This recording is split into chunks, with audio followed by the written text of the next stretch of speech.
a ship whose fate still captures our imagination. Britannic is the last of a formidable trio built by the White Star Line in an effort to dominate the North Atlantic passenger trade. Her history is cloaked in intrigue. Britannic's sinking while serving as a hospital ship during World War I is still the subject of much debate. Was she the victim of a deliberate German submarine attack? Or did she hit a mine intended for a military target? The historians on board, Simon Mills, the only published author on Britannic, and Eric Sauter, an expert on the White Star Line, are hoping this expedition will resolve the mystery. A third expert, Ken Marshall, is the foremost illustrator of Titanic and other notable 20th century ships. The technical accuracy of Ken's work has made him invaluable to Ballard in past expeditions. Yeah, this is a painting that I did about 5 years ago of the Britannic as we think it may have looked to see a twin sister ship of the Titanic, virtually identical in most respects, her dimensions and so forth, to sense the size of that ship on the ocean floor, and particularly in a shallow enough depth where I can actually see the ship with filtered sunlight coming through the ocean. It should be an eerie and awesome experience. So a course of 210 from his present position. Ballard is also excited at the prospect of seeing Titanic's sister ship lying on the ocean floor. That way, then when he bought it. The discovery of Titanic was the highlight of his career. But since then, thousands of objects have been salvaged from the wreck site. Powerless to stop it, he has explored other wrecks in the pursuit of a personal vision. I've been really searching for the optimum piece of history to experiment on and try to create the first undersea museum. I thought it might have been the Lusitania, but when we went out there, it was so tragic to see how destroyed it was. There's certain things we must preserve. I mean, the Titanic was incredible. The feelings, the power of going there was like going to Gettysburg the day after the battle. Why should I be the only one that gets to go to a place and as soon as I leave, it's leveled?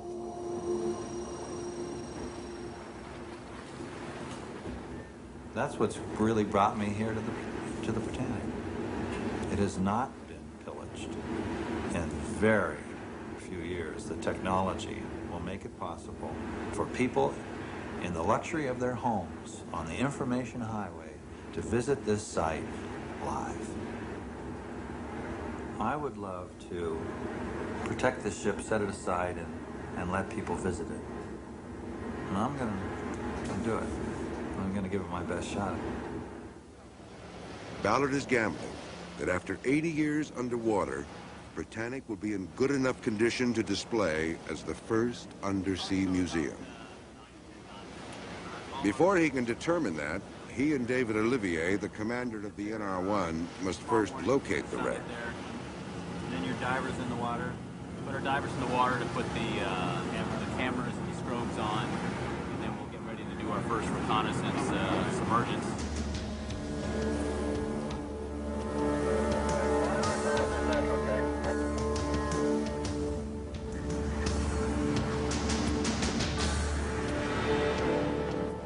The NR-1 and the Carolyn Chouest make their way to the Kea Channel.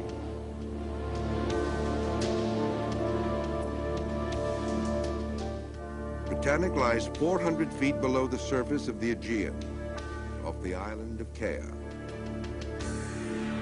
Below decks on the support ship, the historians pore over the models of the ill-fated sister ships. White Star struck out so badly with the big three. But the work at hand cannot obscure the fact that for explorer and historian alike, the object of their search is not just another shipwreck. Britannic and her sisters possess a mystique. They are powerful symbols that speak to us from another time. The largest and most luxurious of their day, they were among the first of a new breed of superliner that would revolutionize transatlantic travel. While their upper decks catered to the wealthy, the real money was made down below in steerage. Immigrants, millions of immigrants, by 1905 was the first million-passenger year for the North Atlantic liners, wanted to get from the old world to the new. And the only way they could go was by sea, and that accounts for two things. First, the enormous number of ocean liners that were built for the North Atlantic, and second, their incredible size.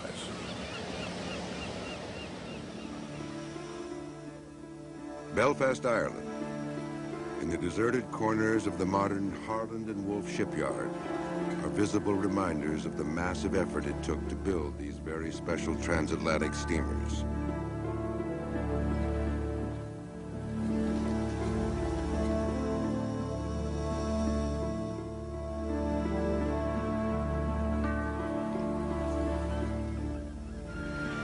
The pride of the White Star Line, Olympic, first of the class. Legendary Titanic.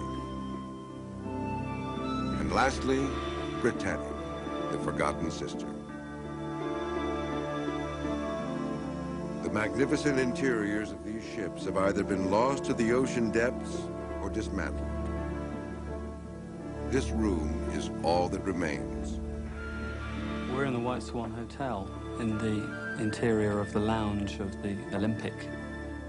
It's all that we have left from her. There are bits and pieces of her all over England, but perhaps nothing quite as lovely as the lounge.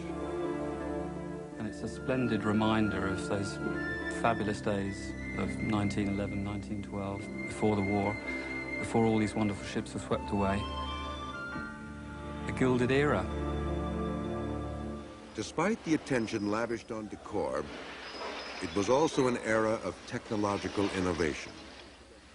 Perhaps Harland and Wolff's greatest accomplishment was the simultaneous construction of Olympic and Titanic in just 4 years. At the time of their launching, their unprecedented size and luxury made headlines. But as we recall their story today, it was the failure of their innovative safety systems that captures our interest. The Olympic-class ships were designed with 15 transverse bulkheads extending above the waterline, creating 16 compartments separated by massive watertight doors. In the event of flooding, the captain could instantly close those doors from the bridge by means of an electric switch. An innovative backup system allowed the doors to be closed both manually and by a float mechanism. Damage could be sustained to any 2 adjoining compartments, or the first 4 starting at the bow, without endangering the ship. This system of safety features would prompt the most reputable of British shipbuilding magazines to call the Olympic class practically unsinkable. That word unsinkable came actually from the great Bible of the British shipping industry called the Shipbuilder and Marine Engine Builder. This was the great journal of shipping that every new ship appeared in, and lengthy articles were written about the ship and all the safety systems. And in this article, they talked about the watertight compartments, which every ship had, and it said if these doors were closed, it would render the ship practically unsinkable. Fair enough. Well, somebody grabbed unsinkable, not the White Star Line, out of that report and circulated it on both sides of the Atlantic as though Titanic were unsinkable. It was an unfortunate label. As Britannic's keel was laid in Belfast, the greatest maritime disaster of this century would claim Titanic, and in the same moment alter Britannic's fate. Titanic collided with an iceberg on her maiden voyage and sank in less than 3 hours, taking some 1,500 souls with her, and making the limitation of her much-touted safety features tragically clear. The iceberg came through here, started scraping along, scraping off rivet heads, buckling the plates. tearing the seams apart. Not a big gash like a can opener, but just a scraping that buckled the plates in. Went from here for about 240 feet or so aft, 2 feet into the coal bunker of boiler room number 5. The bow started to sink. The water eventually, inevitably, came up over that bulkhead and flowed into the next compartment and into the next. And it was just a mathematical certainty, plain and simple. No matter how you sliced it, the ship's going down. Titanic was doomed. But why the staggering loss of life? The time it took for the ship to sink should have allowed ample opportunity to evacuate all on board. The disaster reached epic proportion because of a bureaucratic oversight. The Olympic-class ships had far too few lifeboats due to outdated Board of Trade regulations. The regulations had been written in 1894, when the largest ship afloat was considerably smaller than Titanic. Of the more than 2,000 passengers and crew on board, only 705 would survive. The disaster stunned the world. White Star immediately recalled Olympic from service and halted construction on Britannic. Harland and Wolff set about correcting every flaw that might have contributed to Titanic's demise. In the case of the Britannic, that was fairly easy to do because the ship had not advanced very far in terms of its construction. In the case of the Olympic, the reconstruction was so extensive that it took the ship out of service for 6 months. The safety features of these two ships were completely overhauled. They were fitted with an inner skin that ran the length of the boiler and engine room compartments.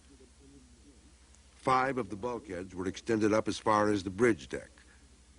These precautions would allow both ships to float with 6 compartments flooded, 2 more than Titanic. Belfast, February 1914. Britannic is finally launched. The new passenger liner was hailed by the shipping line and the builders to be as perfect a specimen of man's creative power as is possible to conceive.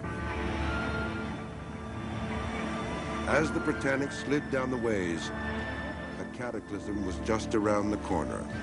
A war that would engulf not only Europe, but the world.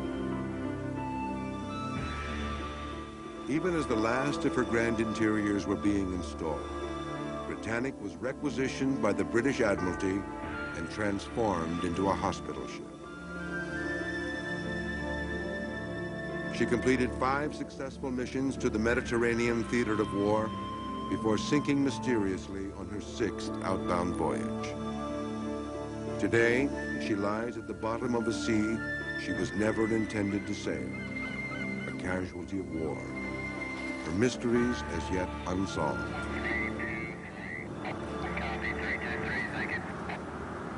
The object of Dr. Ballard's search.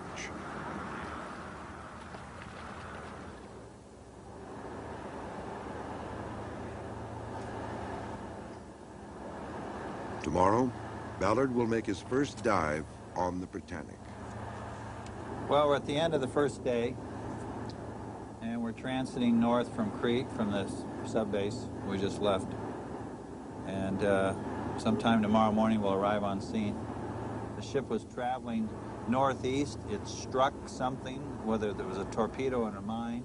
The captain immediately began to try to save his ship and beach it, so he began a quick turn to starboard and heading back to Kea, but before he got to the beach, he sank right there. This is where the British say they were sunk, and this is where Cousteau 20 years ago said he actually found the ship, so obviously we believe his position more. In 1975, Jacques Cousteau made the first search for the Britannic. His discovery of the wreck was complicated by misleading coordinates reported by the British Admiralty in 1916, which were off by 8 miles. Yet another mystery surrounding this enigmatic ship. But we've got to relocate it. We don't know exactly where it is. So the first and foremost, we'll, transit over from the support ship, get in the sub, and go down and find it.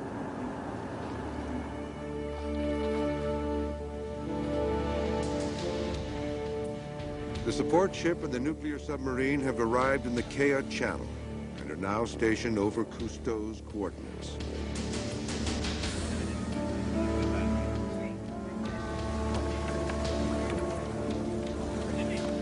Ballard boards the NR-1 for the first exploratory dive to locate the Britannic.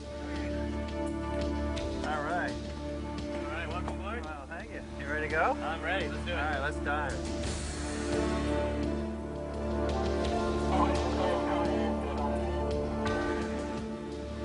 The NR-1 is a one-of-a-kind submarine. A U.S. Navy ship designed to conduct scientific research and covert missions. Like all other U.S. submarines, the NR-1 has many secrets. Yeah, I just figured. What the Navy will acknowledge is a diving depth of 3,000 feet and a submerged speed of 3.5 knots. Prepare to submerge.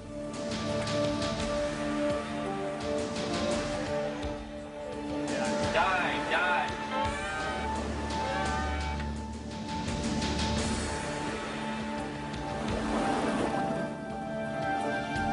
The NR-1 is only 12.5 feet in diameter and 145 feet long, half the length of a Navy attack submarine. 2/3 of that space houses its nuclear power plant. The crew of 11 works, eats, and sleeps in the remaining 1/3. It's a little cramped. The submarine has cameras mounted on the hull, giving the search team many views of the undersea environment. But the real work of detection and navigation is covered by sonar. NR-1's deep submergence obstacle avoidance sonar has a classified range and frequency. Ballard hopes that if the Britannic is even close to this last reported position, this powerful sonar will detect it quickly.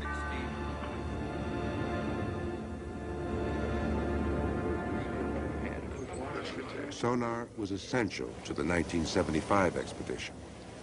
After weeks of searching, Jacques Cousteau turned to Dr. Harold Edgerton of MIT and his new device, the side-scan sonar, for help. Edgerton discovered that by transmitting the sound pulse toward the ocean floor at an oblique angle rather than straight down as conventional sonar does, the signal would reveal much more detail about the ocean floor and anything that might lay on it. With the British Admiralty's coordinates so far off Britannic's true position, Cousteau may never have located the wreck without Edgerton's device. Side-scan sonar allowed Cousteau to locate Britannic and revolutionized underwater exploration.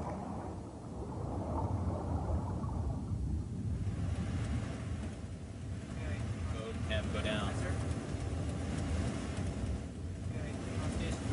Over an hour into the dive, and still no trace of the ship. This is an expanded display of that cursor. Right. We'll wait for a new there. That's the ship. Sonar has locked on Britannic. Looks like the rudder and propellers right there. That's the sweep of the hull. That would be the bottom. That would be the superstructure. So it looks like we're coming in on the stern. Okay. You're coming in this way. You're coming in from the northeast. Right. That sounds right. And then we'll see whether we see a bow or a propeller. Yeah. That'll tell us. But it looks like it's believable. Thank you, Mr. Cousteau. Captain. These ghostly black and white images from the NR-1's cameras offer a tantalizing first look at this once proud Leviathan.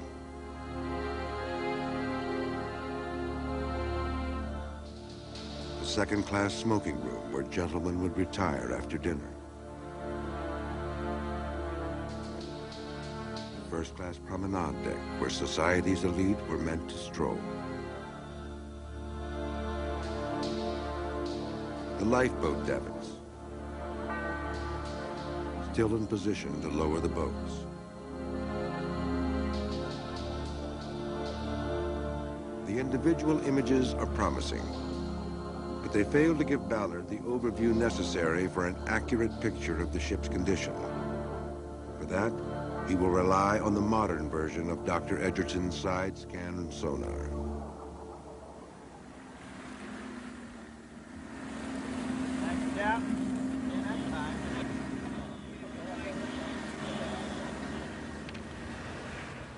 Printed out on board the Suez, the side scan images are unrolled for all to see. Look at that. Oh, wow, look at that. Oh, my God. Oh, my God. That's a photograph. Look at the bridge. Look at the docking collar. Docking bridge right there. Look at that. Look at this. It even shows cables lying on the hull, the shadow of the cables, and every strake in the hull plating, which visually, from the submarine, you can hardly even make out.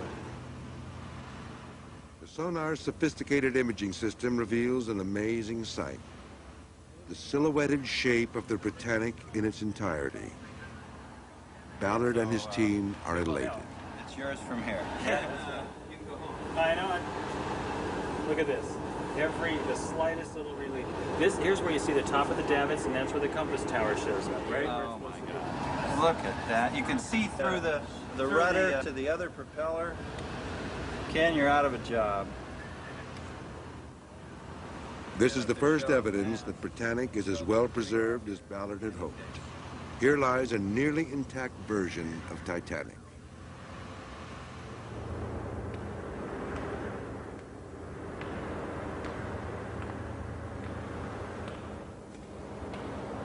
Let's talk about what we're going to do next. So I would like to just get the NR1 in position and go and image it for a while, you know. Put the NR1 down and approach it, and then try to move down into the boat deck area, on that boat deck. No, these davits are here, though. These davits are a here. problem. You don't want to get... You want to sort of... I'd like to be above the vehicle down and hold it. Tomorrow, Ballard will return to the wreck with the remotely operated camera platforms for the first in-depth photographic survey of Britannic. Lower, but I don't... The colored images of this once majestic ship should reveal a moment frozen in time. The moment of Britannic's sinking. It was 1960.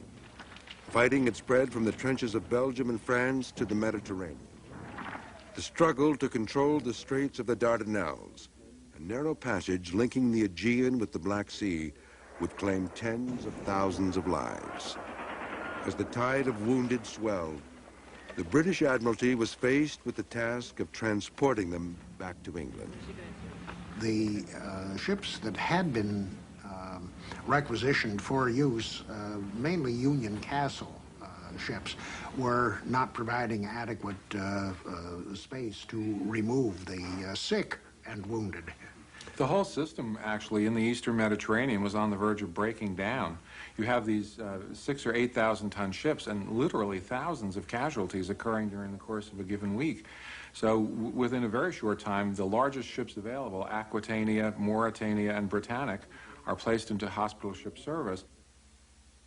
On Britannic's return trips to England filled with wounded, every minute was devoted to patients. But on her outbound journeys, the medical staff had little to do, leaving time to enjoy the amenities of a first-class cruise. The sixth outbound journey started no differently. As they entered the Kea Channel, the mood was relaxed. But a dangerous and unpredictable threat lurked beneath the sea. The submarine. U-boats could strike without warning. They could fire torpedoes or lay underwater mine barrages. In either case, Britannic was defenseless. November 21st, 1916. At 8 a.m., the medical staff had just sat down to breakfast when, without warning, There was a shudder that went through the ship. That's the way Sheila Mitchell described it. And she said that everybody froze. Britannic had been hit. Had she been returning to England with her full quota of 3,000 patients, the loss of life would have rivaled Titanic's. But thanks to the efficient lifeboat system installed after Titanic's sinking, most on board would escape. Sheila Mitchell, a nurse on the Britannic, was interviewed by Jacques Cousteau. Everybody's heart was in their mouths. When she was turning, of course, I was thinking, oh my, trunks will be sliding under the other girl's bed. And all the oranges and lemons I bought in Naples will be on the floor. And where is my clock? You know, things like that. The speed with which Britannic sank is one of her great mysteries. This period footage can only simulate the awe-inspiring sight of watching such a massive ship disappear. Britannic, a ship that was fully redesigned to benefit from the lessons of Titanic, somehow sank in a mere 55 minutes. The Britannic was in the very early stages of her construction when the Titanic sank. They stopped the construction and rethought everything in order to make Britannic really, really safe. And they learned from the Titanic. They made the bulkheads much, much higher. They gave her a complete double hull, a double skin, so that it just covered all the bases. And here she went down in less than an hour. For Simon Mills and Eric Sauter, the bigger mystery surrounds the cause of the initial explosion. A mine or a torpedo? At the time of the sinking, everybody thought it was a torpedo. It had to be. You know, they were at war. The Germans, the filthy Hun, they wanted to sort of sink this ship. As a powerful competitor after the war, they had to sink it, and torpedo was the only way to do it. As time went by, it wasn't quite so clear-cut.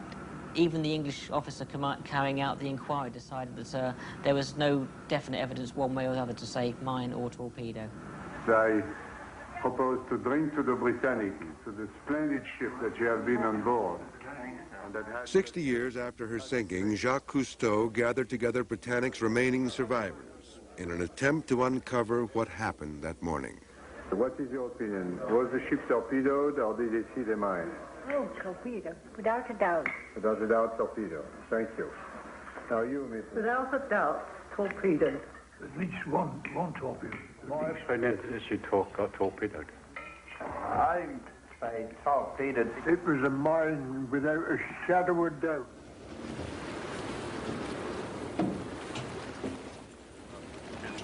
So that way we don't have to do anything. We just get out of their way. They come in underneath us and reposition their chin on that. The next and most difficult phase of the expedition will attempt to solve these mysteries. It will be the first joint operation involving the support ship, the ROVs, and the NR-1s. What do you think her turning radius was? She couldn't turn by the rudder because she was disabled. She had to turn by the screws. So in fact, she probably turned in quite a tight area, I think. Ballard has promised the historians that he will try to explore the area where the explosion occurred. If the ROVs can maneuver into the damaged area, the hidden recesses of the gash might provide clues to Britannic's mysterious explosion and rapid sinking.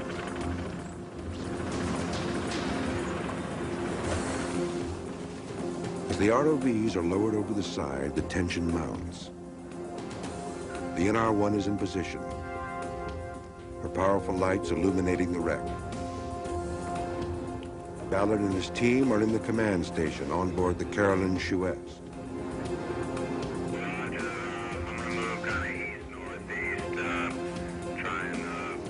Monitors connected to the ROV cameras are the focus of the room. We got something coming into view. Ballard directs the ROV pilot who controls the depth, direction, and speed of the robot from a distance of more than 300 feet.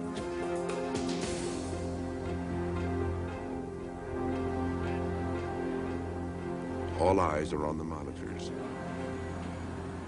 waiting for the first clear image of this once majestic ship.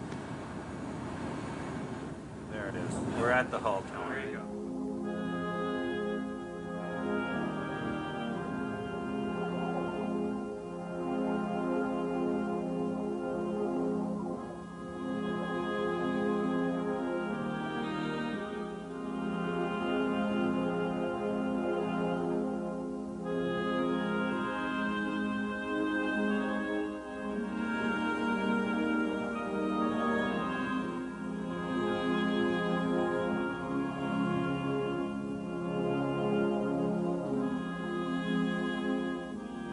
Britannic. Bigger, safer, more luxurious than her sisters, but destined never to carry a paying passenger. Think of the millions and millions of hours labor is put into these ships in Belfast, at Harland and Wolff. Years and years of effort on the part of so many people.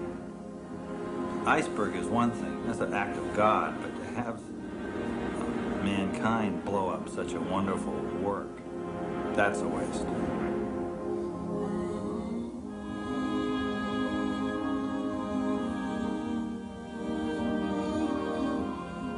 Britannic's massive propellers, 23 feet in diameter, evoke memories of a gruesome incident.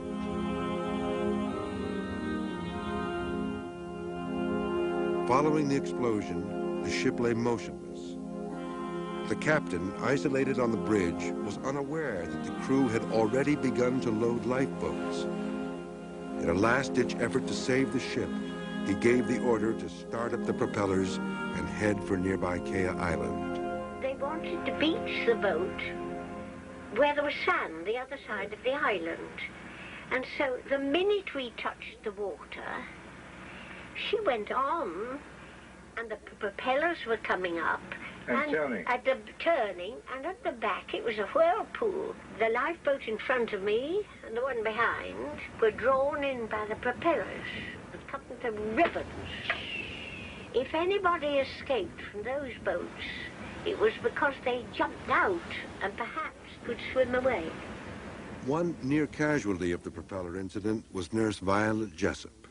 Her story is remarkable, as one of the few known to survive passage on all three White Star sisters.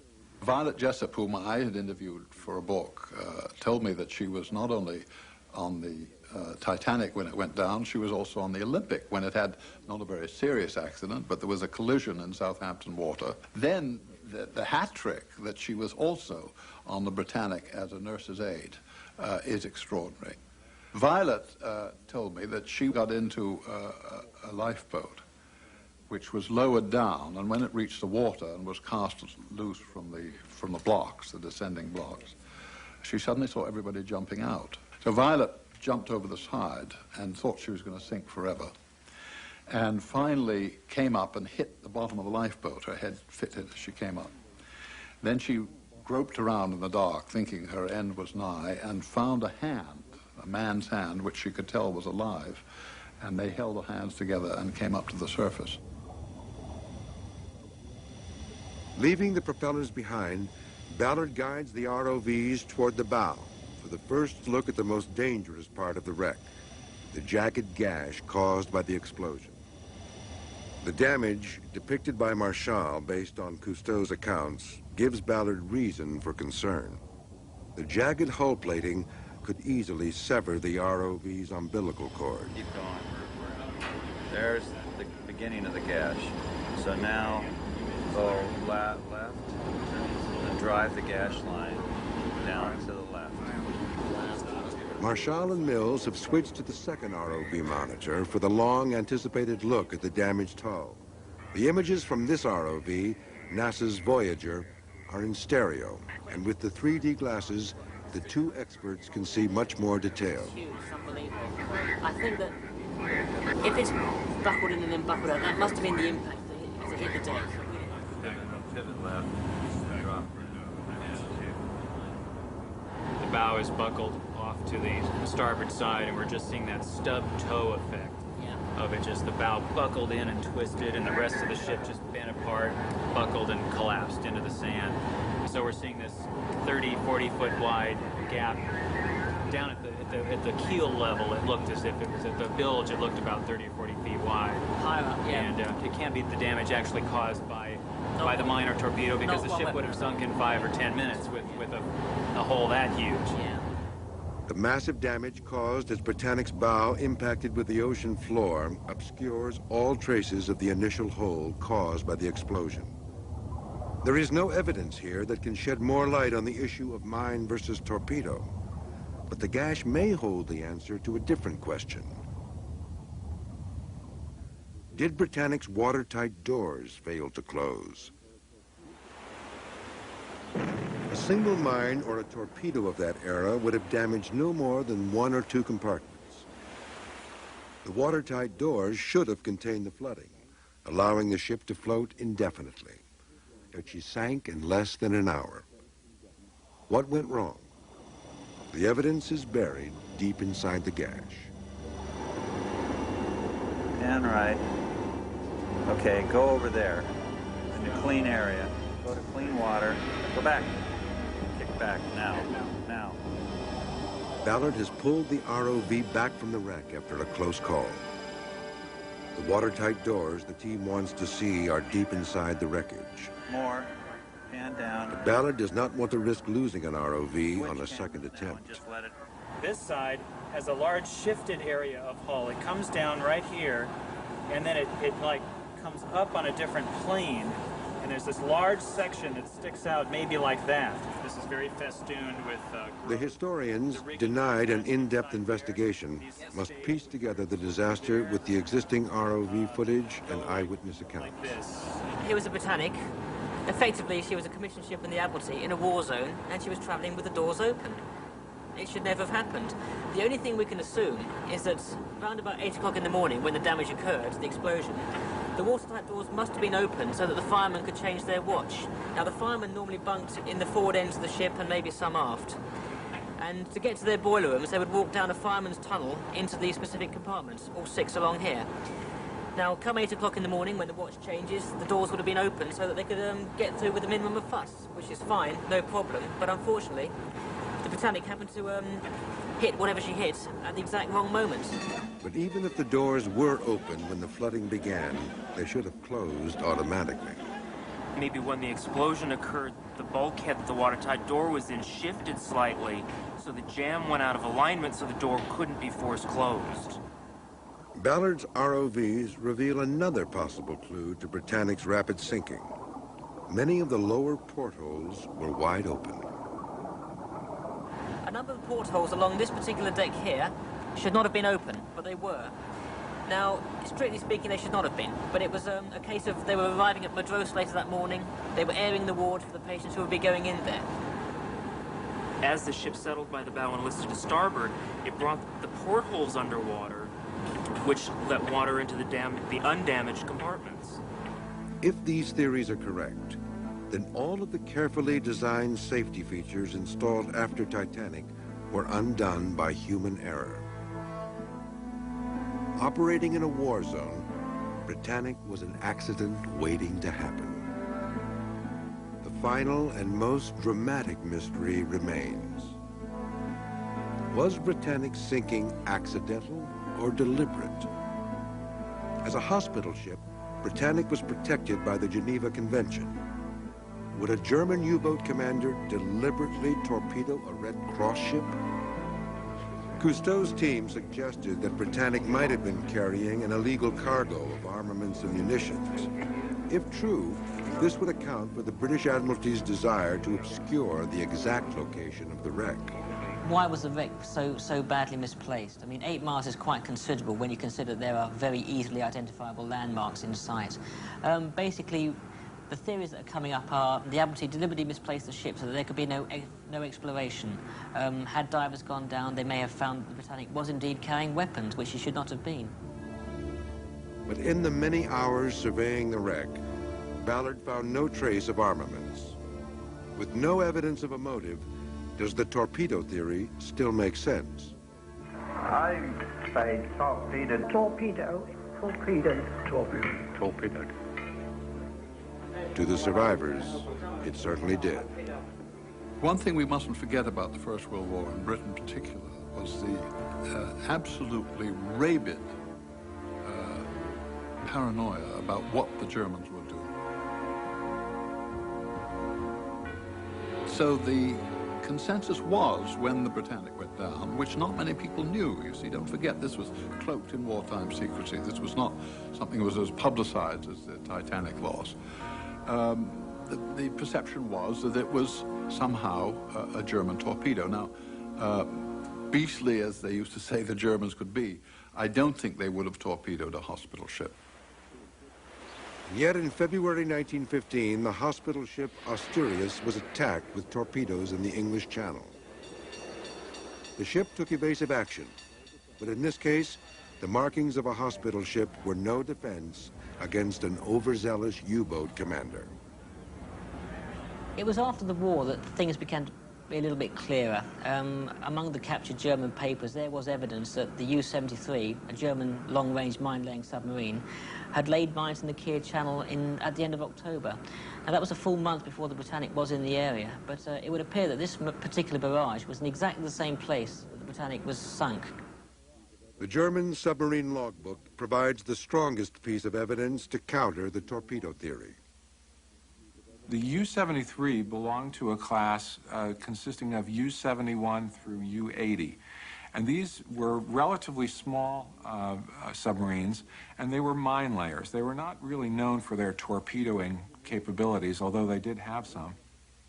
Commander Gustav Zeiss's logbook, made public after the war, gave precise coordinates for the placement of 12 mines in the Kiel Channel. The U-boat dove to a depth of 65 feet to avoid detection. We also have the interview done by British intelligence services of a prisoner of war. He said, without any doubt, the Britannic had hit a mine that had been laid by the U-73. If Britannic were sunk by a mine, then evidence should remain on the ocean floor in the form of an anchor and chain that were used to hold the mine in place. This is the mine, the type of mine that the U-73 laid just before the Britannic passed through this channel. This is what the Germans claim the ship hit. And the British naturally said it was a torpedo. And so if we find this and around it debris, particularly from the bow, then it'll pretty well ice it that it hit a mine. So we have an idea. In pursuit of this physical evidence, Ballard will rely on a method of undersea investigation that enabled him to find Titanic when so many before him had failed. The debris field theory. Everyone sees ships sink. You see the World War II movies and a torpedo and the ship goes up and the air goes down. You never think about what happens after it goes up. And so instead of just falling straight to the bottom, which most people would assume, what happens is the ship breaks up. In the case of the Titanic, it broke in half. And all of these objects went into the water. Some were very heavy, like a safe, and some were very light, deck chairs, gloves, and shoes. Ballard found that the underwater current created a systematic trail of debris stretching for more than a mile. This breakthrough enabled him to try a new approach in searching for Titanic. I realized that I don't want to look for the Titanic. It's only 94 feet wide. I want to look for its debris trail. And it fell 12,000 feet. In other words, could I be looking for something that was a mile long instead of 94 feet wide? Well, that's a totally different strategy. Ballard's decision to search a wide area for this fallout rather than a narrow one for the ship itself led to the Titanic. In the case of her sister, the logic will be reversed. Since Britannic traveled some 55 minutes after the impact, there should be a clear trail of debris leading from the wreck to the anchor chain. The U-boat commander's coordinates and Britannic's last recorded position are added to the equation to help determine the search area. See, this is probably the same strike right here. The next step is to send the NR-1 around the wreck to find the start of the debris field.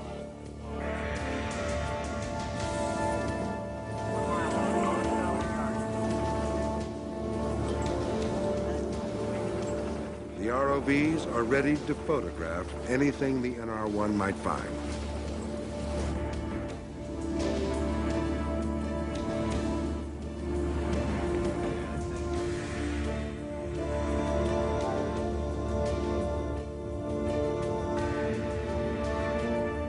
An hour passes, and then an exciting discovery. The NR-1 finds Britannic's gigantic funnels virtually intact, strewn in a distinct path leading away from the ship.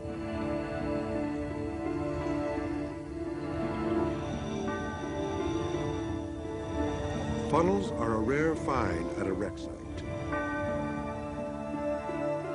The ship's smokestacks, their enormous size, belie their fragility. Funnels have been known to just be swept away in strong winds and heavy seas sometimes on ships. So they're not like the hull itself. It's really strong, very thin metal. I'm amazed that they're still intact, that they aren't fine, that they're not corroded away. I'm amazed. Yeah, very rare. 4 Britannic funnels still virtually intact. But are they the start of the debris trail? We looked at these 2, and then we went out and saw a single funnel. If we go back through the, sight along from the center of the wreck to this funnel and this bunch of funnels, and then the next one out there, that would start us on the trail toward the course the ship was taking, and could lead us back through the debris trail to the spot where the mine, we think it was a mine, actually blew up. With the Carolyn Suez due back in port, time is short to follow this promising lead. 10, 15 feet. Ballard gives the NR-1 instructions to follow the funnels and head toward the U-boat commander's coordinates.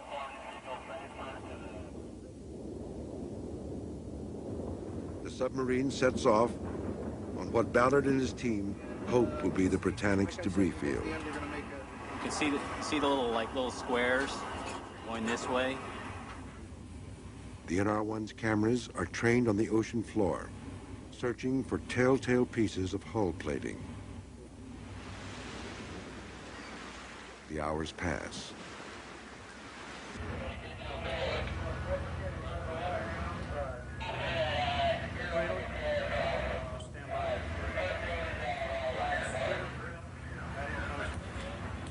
Second target's about 5.5 miles. The NR-1 returns with disappointing news.